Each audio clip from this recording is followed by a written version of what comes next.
talk to you about today is the way that you actually think about how you're showing up on your marketing, how you're showing up when you're talking to potential clients, and what it is that you're going to lead with so that your ideal client actually says, oh my gosh, I'm interested in what you're talking about. Oh, wow, that's valuable to me. I actually see that what you're talking about is relevant and it resonates and it's something I really, really need help with.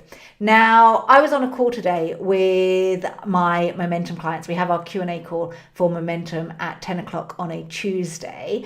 And what we were talking about was, what is my offer? What is it that I am going to say to my prospects, to my audience on LinkedIn, to my audience on Facebook, to my audience on TikTok or Instagram? What am I going to say to my audience that is going to get them to say, oh, you can help me and I want to give you money?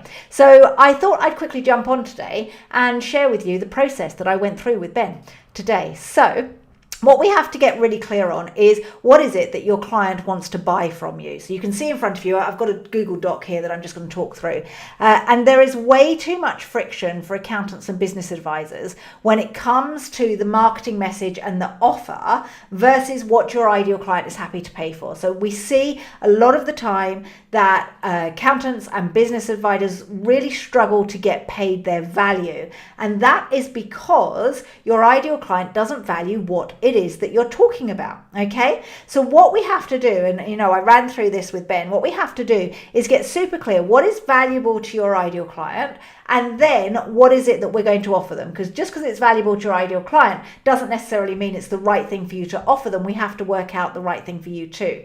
So I'm going to share with you exactly what I mean. So on a piece of paper, what I would love for you to do is write down a list of all the things that you think your ideal client has a problem with. So an example of this could be pricing, marketing, time management. We've got numbers, we've got systems, cash flow, tax management, and take-home pay. Here are just some ideas that I've put down on a sheet of paper for you to have a look at. All right. So these are the examples that we're going to work with today. So think about your ideal client. What are the things that you think they might need help with? Okay, what are the things that you might have spoken to them about? What are the things that you've seen in research, conversations that you've had? Write it down. Then what we want to do is mark out of 10 how much pain your ideal client is in for each of these things. Now, not just how much pain they're in, but how much pain they think they're in. So do they see it as a problem? And this is really, really important, because if you are marketing something that your ideal client doesn't see as a problem, actually, I'm going to turn this red because this is the key thing.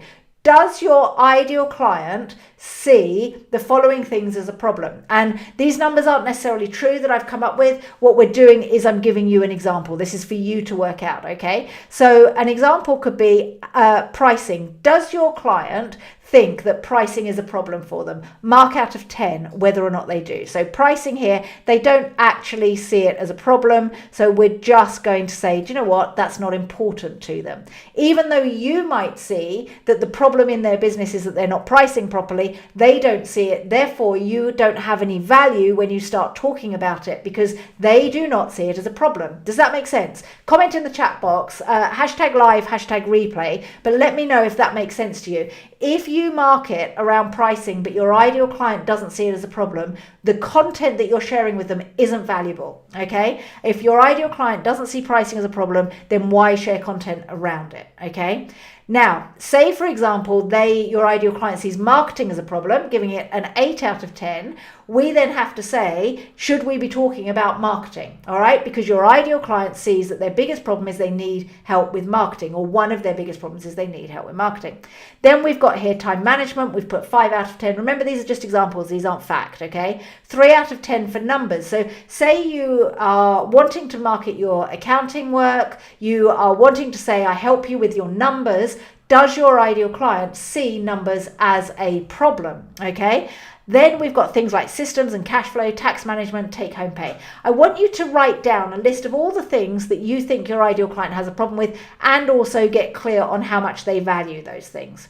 Then what we do is we mark out of 10 how much you love talking about these things and delivering a solution to these problems. So whilst your ideal client might think that marketing, for example, is a big problem of theirs, maybe it's not your expertise, and maybe you don't love talking about marketing. I do, so that's like my big thing, okay? But for me, it's easy to talk about marketing and delivering a solution around marketing, but for you, maybe it's not. So what we want to do is marry up the problems that your ideal client has with the list of solutions that you enjoy delivering and that you're really good at. So examples here: pricing, maybe you're really good at pricing, but remember, your ideal client is only a 3 out of 10, you're a 9 out of 10, for example, okay? Marketing, maybe not your thing, maybe you're a 3 out of 10. Time management, maybe you're horrendous at time management, and your client only slightly values time management, for example, and if you're horrendous at it, then that's something that you never talk about online, okay?